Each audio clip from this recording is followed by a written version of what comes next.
assuming their 4 other starters are Freddie, Jalen Green, Jabari Smith, and Sengun, who should be their starting small forward? Terry Eason, Cam Whitmore, Dylan Brooks, or Almond Thompson?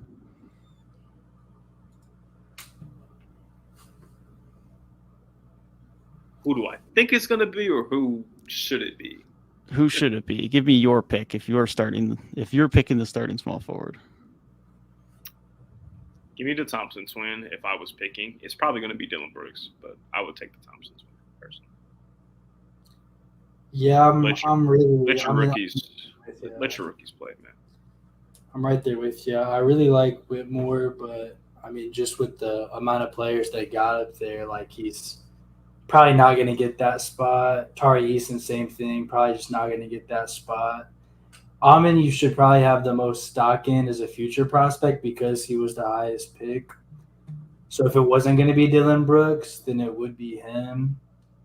But at least to start the season, I wouldn't be shocked if Dylan Brooks was the starter to start the season, and then by the end of the season, Amon Thompson is your starter because they paid him that money. You probably have to give him that spot at first, but I think it'll be obvious that by at least what's that, like a 5-year contract, 4-year, 4-year For Brooks, 4-year. Yeah, so 4-year, bro. By like at the latest by the end of year 2, Amon Thompson is going to be a better player.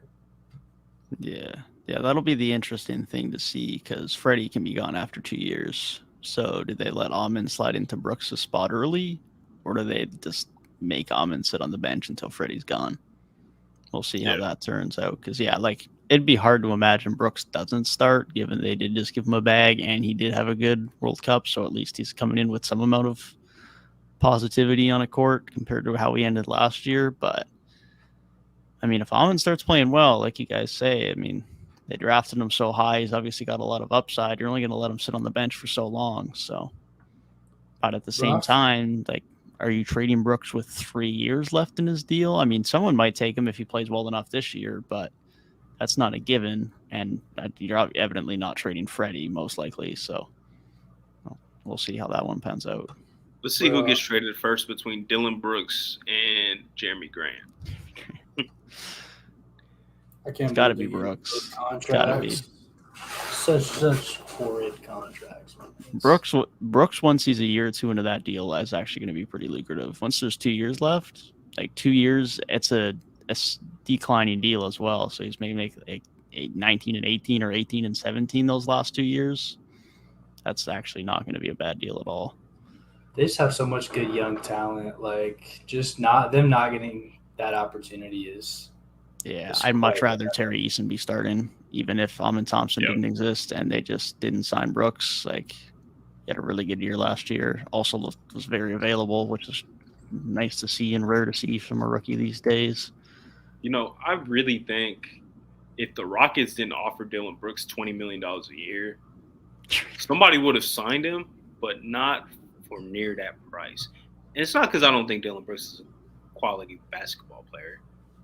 I just think his value would have been a lot lower, and I think Houston was probably like the outlier. He's like, damn, I can't pass this shit up.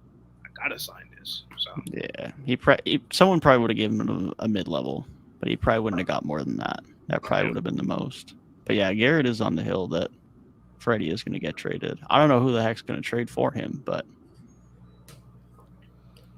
it makes sense. One of those guys has to break out eventually. Like, whether it's Jalen Green, whether it's Jabari, whether it's Amon, even if it's Cam Whitmore, because he was projected a lot higher than he ended up going. And we've seen Nova guys just ball out and exceed expectations. But some Nova overall, there's a big Amari Spellman. Yeah. Not all of them end up being Jalen Brunson and Mikal Bridges, but thanks. Yeah, like I don't know. Like, I get from the extent of like the culture setting and getting some veterans in there, but like it's levels to it, though. Man. They should have got Jeff Green and another guy. Right. Get guys that are veterans and like they didn't need Jeff Green and Jock Landale and Freddie and Dylan Brooks. Like, right. That was a bit overkill. Yeah. Dylan Brooks was enough. Like, I mean, not Dylan Brooks. Fred VanVleet was like already kind of pushing it for me. But I can you can talk me more than that than like going and getting Dylan Brooks for the price too, because you're probably the only team bidding that much. And then, like you said, on top of that, you add another vet, Jeff Green. Jock Londo's been in the league for a little bit. Like, yeah, even with Landale, like I would have assumed him give another year to Garuba. Like he hasn't been great, but he's shown enough, at least on the defensive end. Why not give him year 3? Like, what else do you have to lose? He was a first-round pick a couple of years ago. You might as well give him one more year. Dude, It's they're not like probably Landale's super coming in high. and changing your team and playing that much better. And now you're paying him $8 million a year for 4 years. Although to be fair, actually that deal's not bad because I think next year is only $1 million guaranteed, like year 2, and then the 2 years after that is nothing. But still, you play I Groove. know they're celebrating too. Like the front office is probably celebrating those moves because let's be honest here, Dylan Brooks did get one up on America. He did get one up on America. He did. But he's still that ain't the NBA, pal. I don't know. Yeah, it's like getting Cam Whitmore was great that he slid that far, but it's like, where's his minutes gonna come from? Do they exist? Probably not. Yeah. I mean, at best, he's going to be the 4th forward because Brooks is going to play. Eason's probably got to be ahead of him at this point, and Jabari Smith's going to be ahead of him. Although I wouldn't be surprised if Jabari Smith sees some time at the 5 this year. We'll see how that goes. But I know there's been talks of them rumbling with that, which I wouldn't hate.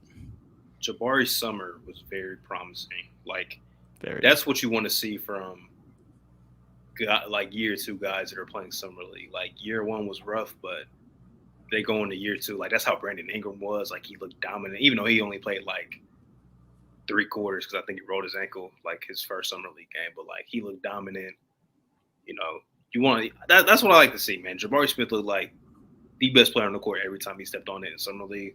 So hopefully that translates. I hope Jalen Green's development doesn't get hurt too much by adding all of these guys into their rotation. I hope that doesn't hurt him. But those are 2 guys I'm pretty high on. Like I'm expecting them to have nice years 2 and 3.